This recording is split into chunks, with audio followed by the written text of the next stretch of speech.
ಎಲ್ರಿಗೂ ನಮಸ್ಕಾರ. ನಾನೀಗ ಬಂದಿರೋದು ಸಿಗಿರಿಯಾದ ವಿಶ್ವ ಪಾರಂಪರಿಕ ತಾಣ ನೋಡೋದಕ್ಕೆ.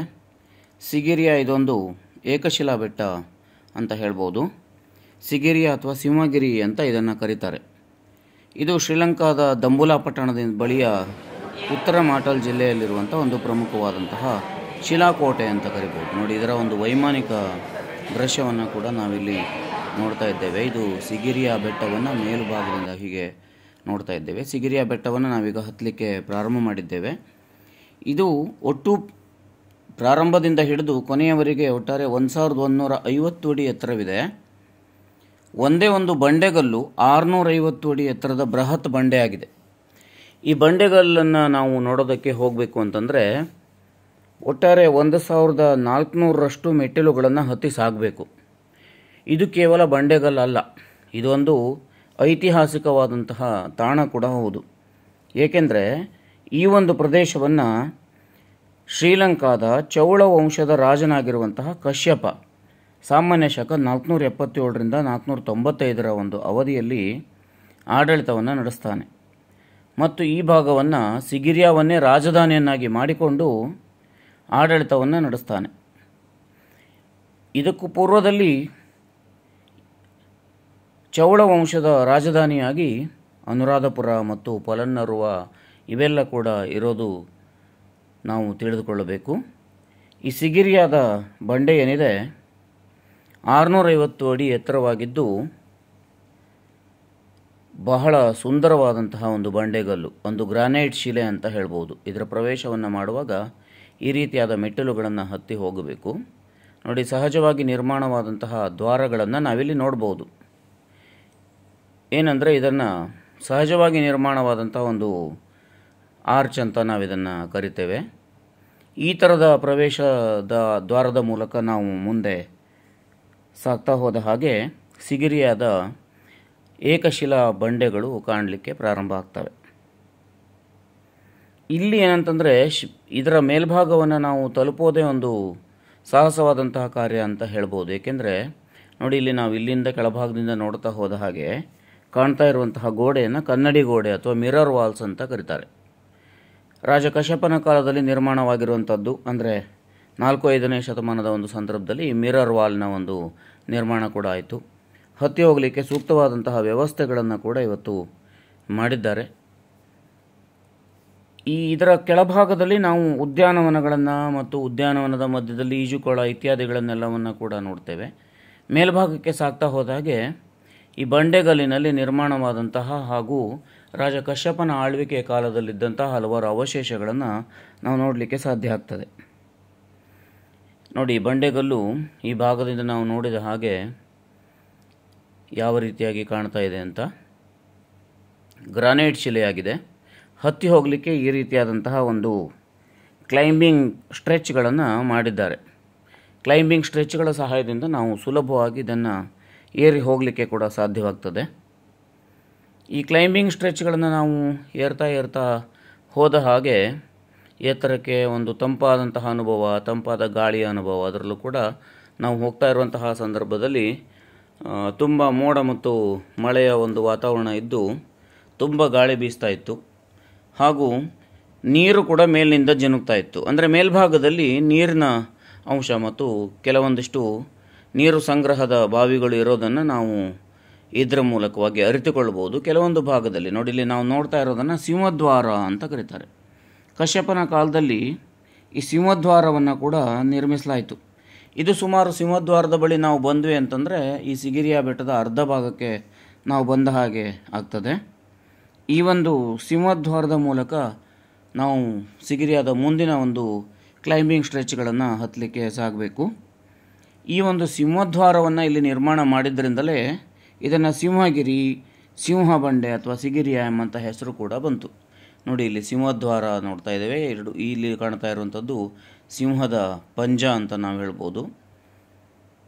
ಸಿಂಹದ ಕಾಲಿನ ಪಂಜಾದ ಒಂದು ಉಗುರುಗಳನ್ನು ಕೂಡ ಸ್ಪಷ್ಟವಾಗಿ ಇಲ್ಲಿ ನಿರ್ಮಾಣ ಮಾಡಿದ್ದಾರೆ.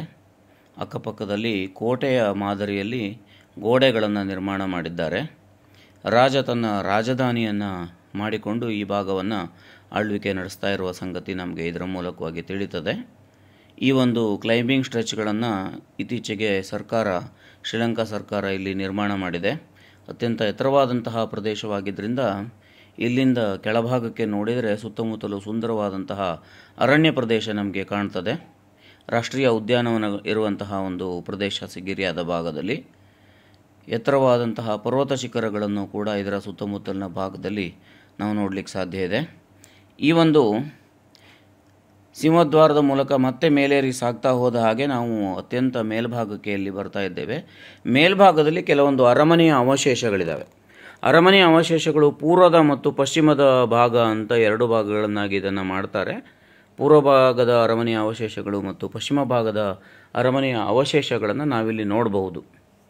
ಇಲ್ಲಿಗೆ ಸುಮಾರು 17-18 ಶತಮಾನಗಳಾಗಿರುವಂತಹ ಸಂದರ್ಭದಲ್ಲಿ ಈ ಅರಮನೆ ನಾಶವಾಗಿದೆ. ಅದರ ಅವಶೇಷಗಳು ಇಂದಿಗೂ ಕೂಡ ಹಾಗೆ ಇದ್ದಾವೆ. ಏಕೆಂದರೆ ಕಶ್ಯಪ ರಾಜನ ಮರಣಾನಂತರ ಮತ್ತೆ ಚೌಳ ವಂಶದವರು ಈ ಭಾಗದಲ್ಲಿ ಆಳ್ವಿಕೆಯನ್ನು ನಡೆಸಲಿಲ್ಲ. ಬೇರೆ ಕಡೆಗೆ ಮತ್ತೆ ತಮ್ಮ ರಾಜಧಾನಿಯನ್ನು ಬದಲಾಯಿಸಿಕೊಂಡರು. ನಂತರದ ದಿನಗಳಲ್ಲಿ ಇದು ಬೌದ್ಧ ಸನ್ಯಾಸಿಗಳ ವಾಸಸ್ಥಳ ಕೂಡ ಆಯಿತು. ನೋಡಿಲಿ, ನಾವೀಗ ಅತ್ಯಂತ ಮೇಲ್ಭಾಗಕ್ಕೆ ಬಂದಿದ್ದೇವೆ. ಇದು ಸಿಗಿರಿಯಾ ಕೋಟೆಯ ಅತ್ಯಂತ ಮೇಲ್ಭಾಗವಾಗಿದೆ. ಸಿಗಿರಿಯಾ ಬೆಟ್ಟದ ಮೇಲ್ಭಾಗಕ್ಕೆ ಬಂದಾಯಿತು. ಭಾಳಷ್ಟು ಉತ್ತಮವಾದಂಥ ಒಂದು ಅನುಭವ. ಯಾರೂ ಕೂಡ ಸಿಗಿರಿಯಾ ಬಂದರೆ ಇಲ್ಲಿ ಬರ್ದೇನೆ ಹೋಗಬೇಡಿ. ಸಿಗಿರಿಯಾ ತುಂಬ ಚೆನ್ನಾಗಿದೆ. ನಾವು ಈ ಒಂದು ಸಿರಿಗಿರಿ ಬೆಟ್ಟದ ಮೇಲ್ಭಾಗ ಬಂದ್ವಿ. ಇಲ್ಲಿ ಬಂದಂಥ ಇವರ ಎಕ್ಸ್ಪೀರಿಯನ್ಸ್ ಕೇಳೋಣ. ಹೇಗಿತ್ತು ನಿಮ್ಮ ಅನುಭವ? ಹಾಯ್, ಬಹುತ್ ಸಿಕ್ಕಾಪಟ್ಟೆ ಒಂಥರ ಹೆದರಿಕೆ ಆಯಿತು. ಕೆಳಗಡೆ ನೋಡ್ರೆ ಪ್ರಪಾತ, ಮೇಲ್ಗಡೆ ನೋಡ್ರೆ ನಮ್ಮ ಟಾರ್ಗೆಟ್ಟು ಆಕಾಶ. ಇನ್ನೇನು ಕೈ ಸಿಗ್ತದೆ ಅನ್ಕೊಂಡು ಬರೀ ಆಕಾಶವನ್ನೇ ನೋಡ್ತಾ ಬಂದ್ವಿ.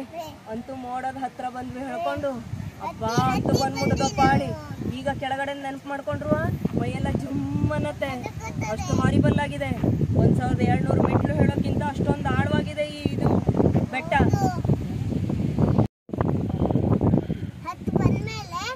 ಏನೋ ಸಾಧನೆ ಮಾಡದಂತ ಅನುಭವ. ಖುಷಿ ಆಯಿತು ನಮಗೆಲ್ಲ. ಇದು ಬೆಟ್ಟದ ಮೇಲ್ಭಾಗದಲ್ಲಿರುವ ಅರಮನೆಯ ಅವಶೇಷಗಳನ್ನು ನಾವಿಲ್ಲಿ ಕಾಣ್ತಾ ಇದ್ದೇವೆ. ನೋಡಿ, ಒಂದು ದೊಡ್ಡದಾದಂತಹ ಕೊಳ ಕೂಡ ಇದೆ. ಬಹುಶಃ ಒಂದು ನೀರನ್ನು ಈ ಭಾಗದಿಂದ ಸಂಗ್ರಹಿಸಿ ಇಟ್ಟುಕೊಳ್ತಿದ್ದಿರಬಹುದು ಅಂತ ಅಂದ್ಕೊಳ್ಬೋದು ನಾವು. ಜೊತೆಯಲ್ಲಿ ಈಜುಕೊಳ ಕೂಡ ಇಲ್ಲಿ ಇದ್ದಿರಬಹುದು ಅಂತ ಕೂಡ ನಾವು ಇದನ್ನು ಹೇಳ್ಬೋದು. ಯಾಕೆಂದರೆ ನೋಡಿ, ಗಮನಿಸಿ, ಎಷ್ಟೊಂದು ದೊಡ್ಡದಾದಂತಹ ಒಂದು ನೀರು ಸಂಗ್ರಹಣಾ ವ್ಯವಸ್ಥೆ ಕೋಟೆಯ ಅತ್ಯಂತ ಮೇಲ್ಭಾಗದಲ್ಲಿತ್ತು ಅಂತ ನಾವಿಲ್ಲಿ ನೋಡ್ತೇವೆ. ಇದು ಅರಮನೆಗಳ ಅವಶೇಷದ ಭಾಗ. ಅತ್ಯಂತ ವಿಸ್ತಾರವಾದಂತಹ ಪ್ರದೇಶದಲ್ಲಿ ಮೇಲ್ಭಾಗ ಇದೆ. ನೋಡಿ, ಎಲ್ಲರೂ ಕೂಡ ಈ ಒಂದು ಭಾಗದಿಂದ ಇಂದು ನಿರ್ಮಾಣವಾಗಿರುವಂತಹ ಏಣಿಯನ್ನು ಇಳಿದು ಮುಂದಿನ ಭಾಗಕ್ಕೆ ಹೋಗ್ತಾರೆ ಮತ್ತು ಆ ಭಾಗದಿಂದ ಇಳಿದು ಕೆಳಗಡೆಗೆ ಬರಬೇಕು. ತುಂಬ ಜಾಗರೂಕತೆಯಿಂದ ಇಲ್ಲಿ ಹೋಗಬೇಕಾಗಿದೆ. ಇಲ್ಲಿಂದ ಇಳಿದು ನಾವು ಮುಂಭಾಗಕ್ಕೆ ಹೋಗ್ತಾ ಹೋದ ಹಾಗೆ ನಾವು ಸಾಗ್ತಾ ಇರೋದು ಮರಳಿ ಬರುವಂತಹ ಸಂದರ್ಭದಲ್ಲಿ ಅಲ್ಲಿರುವಂತಹ ಕನ್ನಡಿ ಗೋಡೆ ಅಥವಾ ಮಿರರ್ ವಾಲ್, ರಾಜ ಕಶ್ಯಪನ ಒಂದು ಕಾಲದಲ್ಲಿಯೇ ಈ ಒಂದು ಮಿರರ್ ವಾಲನ್ನು ನಿರ್ಮಾಣ ಮಾಡಲಾಗಿತ್ತು ಅಂತ ಕೂಡ ನಾವು ಹೇಳ್ಬೋದು. ಇಲ್ಲಿ ನಮ್ಮ ಬಲಪಕ್ಕದಲ್ಲಿ ಕಾಣ್ತಾ ಇರುವಂಥದ್ದು ಕೆಳಭಾಗದಲ್ಲಿ ಮಿರರ್ ವಾಲ್. ಇದು ಬಂಡೆಯ ಭಾಗವಾದರೆ ಬಲಭಾಗದಲ್ಲಿ ಕಾಣ್ತಾ ಇರುವಂಥದ್ದು ಮಿರರ್ ವಾಲ್. ನೋಡಿ, ಇದು ಮಿರರ್ ವಾಲ್ನ ಒಂದು ಸನ್ನಿವೇಶ. ಮಿರರ್ ವಾಲ್ ಅಂತ ಏಕೆ ಕರಿತಿದ್ರು ಅಂದರೆ, ರಾಜ ಕಶ್ಯಪನ ಕಾಲದಲ್ಲಿ ಈ ಭಾಗದಲ್ಲಿ ಮುಖವನ್ನು ನೋಡಿಕೊಂಡ್ರೆ ಅತ್ಯಂತ ಸ್ಪಷ್ಟವಾಗಿ ಮುಖ ಕೂಡ ಕಾಣುತ್ತಿತ್ತು ಅಂತ ಹೇಳಲಾಗ್ತದೆ. ಇವತ್ತು ಸ್ವಲ್ಪ ಬಹಳಷ್ಟು ವರ್ಷಗಳಾಗಿರೋದಂತಹ ಕಾರಣದಿಂದ ಈ ಪ್ರತಿಫಲನ ಇವತ್ತಿಗೆ ಸಾಧ್ಯವಾಗ್ತಾ ಇಲ್ಲ. ಈ ಮಿರರ್ ವಾಲ್ನಿಂದ ಮುಂದೆ ಸಾಗಿದ ಹಾಗೆ ಮತ್ತೆ ಅಲ್ಲಿ ಕ್ಲೈಂಬಿಂಗ್ ಸ್ಟ್ರೆಚ್ಗಳನ್ನು ಹಾಕಿದ್ದಾರೆ. ಅದರಲ್ಲೂ ಕೂಡ ಮುಖ್ಯವಾಗಿ ಸುರುಳಿ ಆಕಾರದ ಮೆಟ್ಟಿಲುಗಳನ್ನು ನಾವಲ್ಲಿ ಕಾಣಬಹುದು. ಬಂಡೆಗಲಿನ ಮಧ್ಯದ ಒಂದು ಭಾಗದಲ್ಲಿ ಸುರುಳಿ ಆಕಾರದ ಮೆಟ್ಟಿಲುಗಳನ್ನು ನಿರ್ಮಿಸಿ ಆ ಮೆಟ್ಟಿಲುಗಳ ಮೂಲಕವಾಗಿ ಇವತ್ತು ಮೇಲಕ್ಕೆ ಹೋಗುವ ಹಾಗೆ ವ್ಯವಸ್ಥೆ ಮಾಡಿದ್ದಾರೆ. ರಾಜ ಕಶ್ಯಪನ ಕಾಲದಲ್ಲಿ ಯಾವ ರೀತಿಯಾಗಿತ್ತು ಅಂತ ನಮಗೆ ಗೊತ್ತಿಲ್ಲ. ನೋಡಿ, ಇಂದಿಗೆ ಈ ರೀತಿ ಸುರುಳಿ ಆಕಾರದ ಮೆಟ್ಟಿಲುಗಳನ್ನು ಹತ್ತಿ ನಾವು ಮೇಲಕ್ಕೆ ಹೋದರೆ ಅಲ್ಲಿ ಮೇಲ್ಭಾಗದಲ್ಲಿ ಒಂದು ಸಣ್ಣ ಗುಹೆಯ ಹಾಗೆ ಇದೆ. ಆ ಗುಹೆಯ ಒಳಭಾಗದಲ್ಲಿ ತುಂಬ ವರ್ಣಚಿತ್ರಗಳಿದ್ದಾವೆ. ಇವತ್ತು ಫೋಟೋ ಹೊಡಲಿಕ್ಕೆ ಯಾವುದೇ ಅವಕಾಶ ಅಲ್ಲಿ ಇರದೇ ಹೋಗಿರುವಂತಹ ಕಾರಣದಿಂದ ಈ ವಿಡಿಯೋದಲ್ಲಿ ನಿಮಗೆ ಅದನ್ನು ನಾನು ತೋರಿಸಲಿಕ್ಕೆ ಸಾಧ್ಯವಾಗ್ತಾ ಇಲ್ಲ. ಇಲ್ಲಿ ಒಂದು ಸುರುಳಿ ಆಕಾರದ ಮೆಟ್ಟಿಲುಗಳನ್ನು ನೋಡ್ತಾ ಇದ್ದೇವೆ. ಇದರಿಂದ ಮುಂದೆ ಅಂತಹ ವರ್ಣಚಿತ್ರಗಳುಳ್ಳಂತಹ ಗುಹೆಗಳು, ಇಂದಿಗೂ ಕೂಡ ವರ್ಣಚಿತ್ರಗಳು ಹಾಳಾಗದೆ ಹಾಗೇ ಇವೆ. ನೈಸರ್ಗಿಕವಾದಂತಹ ಬಣ್ಣವನ್ನು ಬಳಸಿ ವರ್ಣಚಿತ್ರಗಳನ್ನು ಬಿಡಿಸ್ತಿದ್ರು ಎಂಬುದನ್ನು ನಾವು ಗಮನಿಸಬೇಕಾದಂತಹ ಒಂದು ಸಂಗತಿ. ಇದು ಸಿಗಿರಿಯಾ ಬೆಟ್ಟದ ಇನ್ನೊಂದು ಭಾಗದಿಂದ ನಮಗೆ ಕಾಣುವಂತಹ ಒಂದು ದೃಶ್ಯ ಇದು.